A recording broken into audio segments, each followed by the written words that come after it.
আজ বানাবো আমার হাজবেন্ডের অত্যন্ত প্রিয় একটা রেসিপি। অনেক দিন ধরেই ভাবছিলাম বানাবো, কিন্তু আর হয়ে উঠছিল না। তো আজ বানিয়ে নিলাম। এটা বানাতে কোনো রকম মশলা লাগে না, খুব সহজেই কম সময়ের মধ্যে বানিয়ে নেওয়া যায়, খেতেও হয় দুর্দান্ত। 4টে পাবদা মাছকে ভালো করে ধুয়ে নিয়ে স্বাদ মতো লবণ, হলুদ, সামান্য একটু কাঁচা সর্ষের তেল দিয়ে মাখিয়ে কিছুক্ষণ রেখে দিয়েছে। প্যানে ভালো করে তেল গরম করে নিয়ে এই মাছগুলোকে দুদিক লাল লাল করে ভেজে তুলে নিয়েছি। 8-10টা মতো বড়িকেও লাল লাল করে ভেজে নিয়েছে।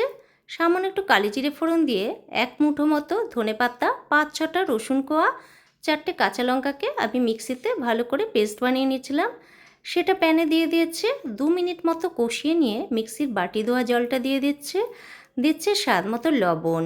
পুরোটাকে মিশিয়ে নিয়ে 2 মিনিট মতো ফুটতে দেবো। ভেজে রাখা পাবদা মাছগুলোকে এক এক করে দিয়ে দেবো ভাজা বড়িগুলোকে। পুরোটাকে ভালো করে মিশিয়ে নেব। সবশেষে দিয়ে দেব একটা গোটা পাতিলেবুর রস। ব্যাস তৈরি হয়ে গেল খুব কম সময়ে খুব সহজেই পাবদা মাছের একটা দুর্দান্ত স্বাদের রেসিপি, ধনিয়া পাবদা।